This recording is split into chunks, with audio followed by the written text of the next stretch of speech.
Hello everybody, I am Technovoid, your host and man currently playing Hacky Sack with a roast chicken, and with me is your favorite Pokemon analyst, Hamster Wings. We are here today with TDD Season 6 Quarterfinals matches. What is going on, my favorite Pokemon analyst, Hamster Wings?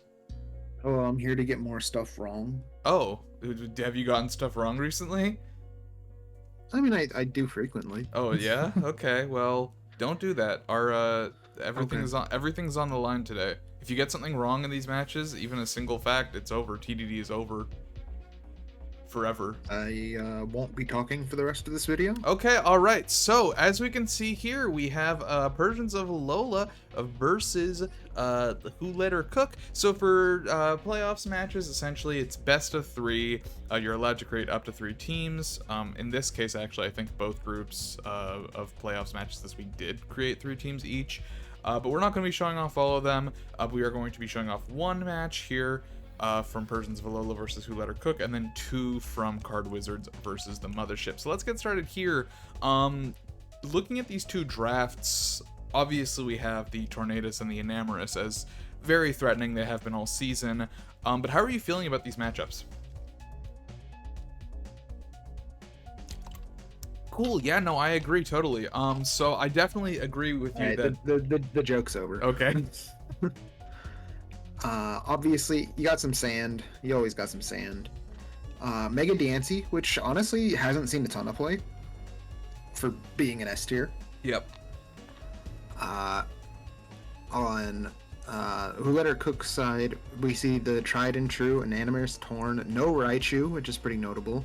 I think Raichu came in the previous one, but did not come to this one. Yeah. This is the match of seeing Revavroom see some play finally. Yeah, Revavroom. And Revavroom for the first time. Hisuian Quillfish for not the first time. It's like the 3rd time, I think, yeah. Do you think Revavroom is actually a good pick here, or do you think Revavroom is mainly just like for the troll to get some Revavroom play in at some point this season? I feel like Revavroom can scare Diancie enough to sit up on it if it's like Air Balloon or something. I see.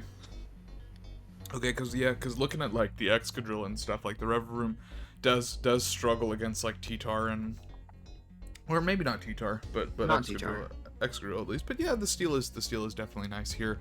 Beyond that, do you think there's any? I'm surprised, honestly, kind of surprised not to see Swampert. I think Swampert came to the last one though. Yeah. Main issue with Swampert being the Chestnut, which we actually don't have the Chestnut this match. But for anybody who did watch the match or didn't, I recommend go watching that. Chestnut put in some work. Yeah, and I honestly just kind of went crazy about how this battle started. Okay. So should I play it? Sure. All right. Tell me about how this match started. All right. So we see no Torn on lead, which means prime opportunity for Ned to get up the Tailwind. Before Torn is out. Obviously, Torn can come out and then immediately get the Tailwind up. Oh, I know what you're referring to this match, yes. Yeah, so Torn comes out via the eject pack on Revavroom. And the Tailwind goes up, which means Persian is the fastest thing on the field. Thunder Waves the Enamorus to make it slower than Zapdos, and Zapdos takes it out. Yes, extremely nice play there. Incredible play. Yeah, really using that dynamic speed throughout the match. Beautiful work. Beedrill comes and the natural option is to bring out something faster. So here's Beedrill. Yeah. Unfortunate miss for Torn, but it wouldn't have done a ton of damage. It is a Zapdos.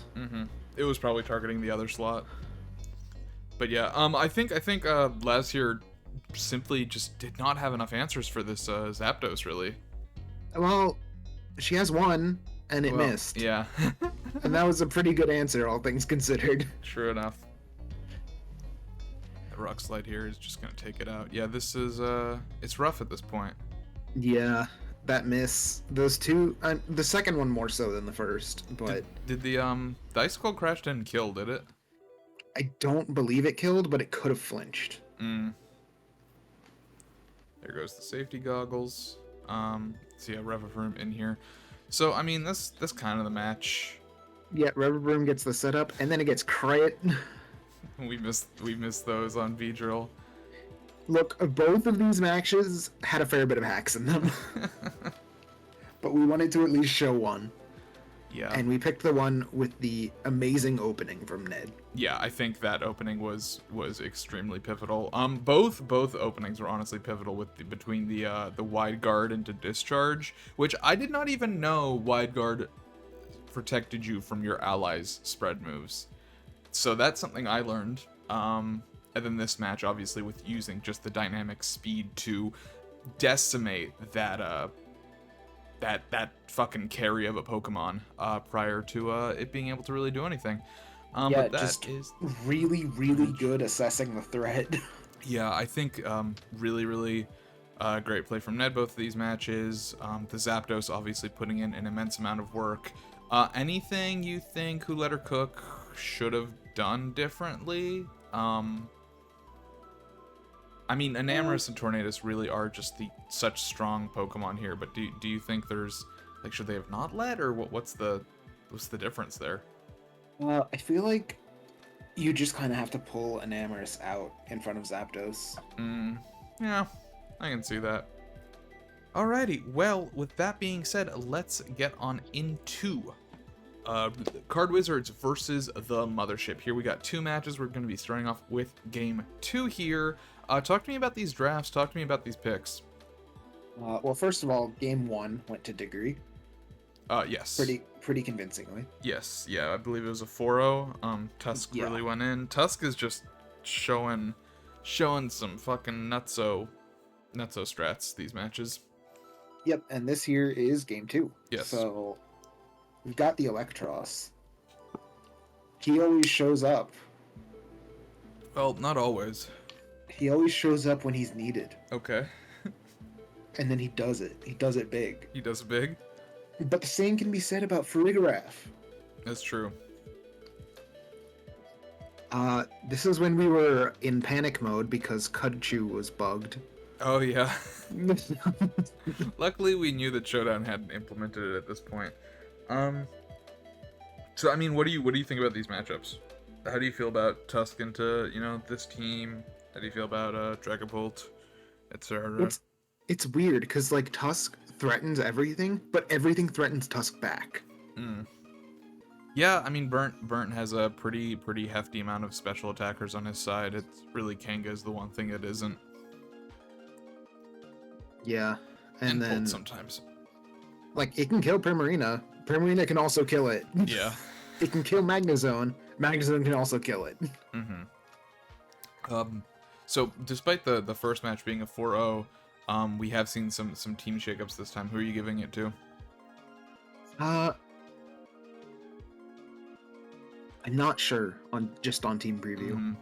Yeah, like normally the Whimsicott would be such a huge part of this strategy, but like with the Farigiraf on the other side, it's a nice counter to Whimsicott, honestly, in a lot of ways. I mean, it doesn't prevent it from getting up Tailwind or anything. No, but it sets up Trick Room. Yeah. Alrighty, let's play it out. Would also block any fake tears strategy, which I know Diggory was talking about at some point. Yep. And you could. Alright, so how do you feel about this lead? So we got the seed there. Boost that special defense. This Electros really does enjoy the coil strats. We've seen it, I think, 2 or 3 times this season. I don't blame him. Right into Bisharp. It would have been interesting if Magnezone didn't Volt Switch there, because what if Bisharp was just locked in? Oh, with the Magnet Pull? Yeah. Was it Magnet Pull? Anyways, really unfortunate burn there. Well, no. It has a few abilities, but yeah. The Wild Charge, the kill is prevented by burn, and then it's dead. It's gone. Diggory obviously knows that you can't Sucker Punch the Farigiraf unless he's chewing cuds. Chewing cuds, he's not. He had Mental Herb. And there he goes. That is a nice double. Of course, the Sash is going to allow the Prankster Whimsicott to get off one more move. Oh, no, never mind. I forgot that thing hadn't gone yet. So that's a double down. That's a double down for Diggory. Yeah, and immediately seeing a score of 3-6. Yeah. And And yeah, this Tusk really likes lowering its special defense, which is spooky, but we go from one double down straight into another double down. So at this point, we're kind of on even footing in terms of momentum. But of course, Burnt does have the numbers advantage right now. Yeah, I'm not sure if the Tusk is banded. I think it is. It might be. It might be. I don't remember. Yeah. But Magnezone firing off a heavy hit.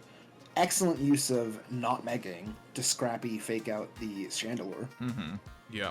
And knocking off the weakness policy before the heat wave went off, and Magnezone is down, so we are now 3-3. But of course, this Tusk is in a really bad position right now. Even if it wasn't at 0.5, pretty much anything would kill it. Yeah, and I'm pretty sure Chandelure can't protect. It just can't. Mm-hmm. Yeah, because of that turn. So. And while Diggory evened out the score, it's not looking good. No, it is definitely not. The Primarina just does too much here. So the Tusk can take out this Kanga. The Kanga no longer has the fake out, but without killing that Finny, it's going to be a 1-2. If Burnt was crazy, he goes Dragon Ball there. It's not a good play. No, yeah. It's definitely the less safe play, but it is stylish. But yeah, I think. Yeah, At this point, this specific Finny is not set up to do damage. If it's just started specs gleaming for some reason, maybe it won. But yeah, as it stands, the energy ball is just going to be too strong. The Whirlpool, the Diggory is going to play this out pretty well, and get the extra diff point. Not that the diff point matters at this point, but getting a kill with the Whirlpool Finny, you hate to see it. So good on him. Well, you hate to be the victim of it, but it probably feels like an incredible pop off when you do it. Yeah. Yeah, I mean, to that point, if the Tusk had killed Finny that prior turn, it would be Kanga left over, and I think Finny struggles. Finny struggles in any 2v1 that late in the game, especially with that set. So that was, what do you think Diggory could have done? I mean, the burn was really unfortunate because the burn prevented the Moltres death, but it evened up at some point. It evened up to 3-4 with equal momentum. What do you think Diggory should have done differently, if anything? I think Finny just needed to get into the game earlier. I could see that. It was a trapping set, and the trapping didn't activate until it was a 2v1. Until it was too late for the trapping to matter. Fair enough. Alrighty. Well, that is now 1-1. So the final quarterfinals match between these two to see who's gonna go on to semis. Game 3, Burnt versus Diggory. Yes. Got the Delmise over the Electros here, and the Registeel. How are you feeling about these two? The Registeel over the Magnezone is interesting. It feels like a downgrade. Yeah, I would agree. Also, I think into this specific match, Registeel can do some things that Magnezone cannot. Such as? Being defensive. Okay. Alrighty. See how it goes. So here we're I guess the defensive body press Magnezone does exist, but most people don't use that. So here we're going straight for the Mega. Pretty clear why. There's no need for Scrappy right now. Scorching Sands, gonna live that. Nice Eviolite, baby. Although really, Sash would have done the same thing. Scorching Sands, yeah. I haven't done the math, but I feel like it would have died to a fire move. Yeah, potentially. I think maybe predicting the switch there, although I'm not sure. Maybe predicting the Chandelure. Yeah, I mean it is the safe play into Chandelure. Yeah. Finny, don't want to give it flash fire potentially. Yeah. Miss on the heat wave there. Big miss on the Moltres because it just heals. Morning Sun. And we get the taunt. No more of that nonsense. Although that was obviously trying to taunt the Farigiraf, but the ally switch came out. Now we have Wet Sonic on the field, using that Misty Surge to really make that a special tank in a big way. Because really Diggory doesn't, outside of like Delmise, doesn't have many ways to hit this thing. But Finny again, very passive set here by the looks of it, spending a lot of its time healing its allies, which are much more offensive, which, you know, that's a decent strat to go for. No, it's good. It's very good here. Gonna double resist the Hyper Voice, so good switch into Delmise. Yeah, very nice there. Delmise does threaten the Primarina. Here we have the Gravity to ensure the Power Whip hit. Yeah, and we start seeing the Wish. So we're seeing, this is a game we don't often see that much healing in a match, but here we have both sides really going for some heal strats, because we have the ally switch and just the regular switch on the Wish, as well as that. Just barely gonna live that, and I believe it's gonna get a heal pulse here. Yeah. However, Moltres does come back in. Yeah. Anchor shot, not really doing that much. It is locked in, but it's only locked in as long as it's alive, and another Shadow Claw at this point is it's gonna be enough. Scorching Sands there again. I guess again predicting. Really afraid of that Chandelure. I guess so. Yeah, that's fair. Which I can't really blame. Scarf Chandelure goes hard. This is a really funny turn. Yeah. Heat Wave here. Not even Flash Fire. Nope. Headlong Rush. And honestly, takes a bunch of damage. And Headlong Rush into the Moltres stuck on the ground. Yeah, because the gravity. Very funny. I mean, Moltres kind of a goat this match, so like very good to get that off the field. Trick here, giving that Farigiraf a choice scarf. Kind of a really good play there, because this Farigiraf, as we've seen, is a Wish Master. Having it seen, having it revealed Wish Ally Switch, I think makes it a great idea. Yeah.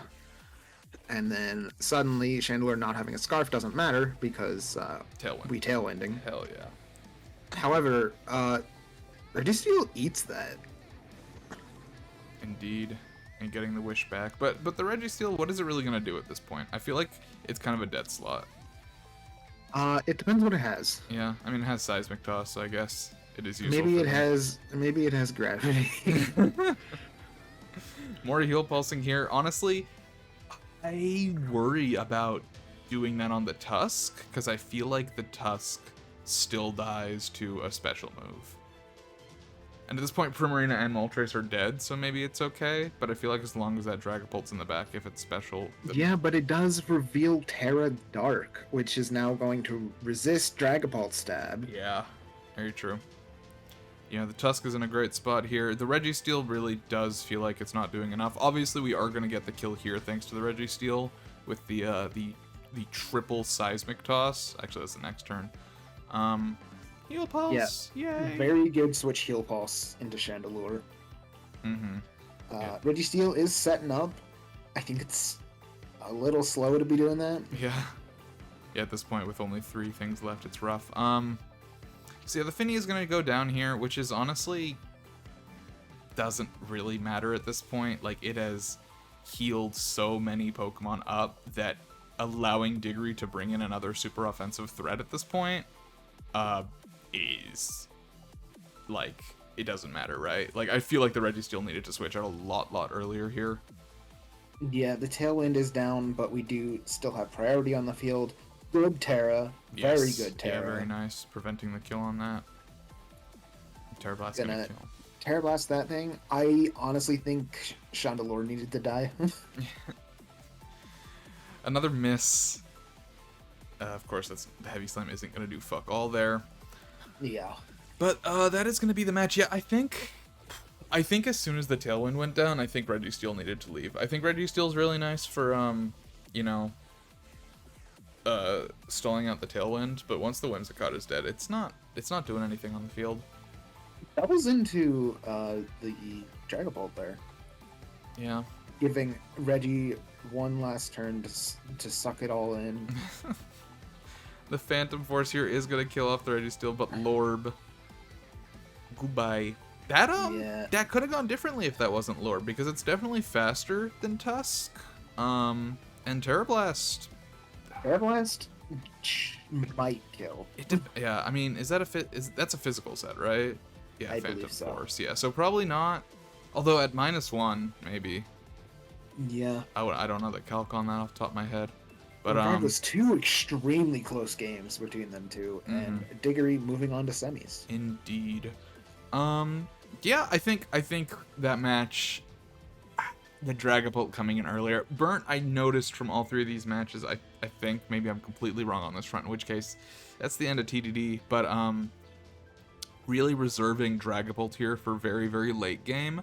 Yeah, there is some anchor Dragapult going on. Yeah, I just feel like there's points where it needs to come out earlier. Obviously at this point, Burnt is out of the playoffs, so the team isn't going to get more use outside of exhibitions. But I don't know. The Registeel didn't feel like a worthy switch for Magnezone here. Yeah. I think it was a bit of a nasty play. Yeah, I got nothing else. You got anything else? These matches were really well played. Yeah, they were really nice. I liked them. Alrighty. Well, I guess that is gonna be it. So we will see you all next week with semis. We've got Persians of Alola versus Team Forgeist, as well as Card Wizards versus Ape University. We shall see how the Ape does in semis. But I have been Technovoid. This has been Hamster Wings, and we will see you all next week. Bye bye. See you.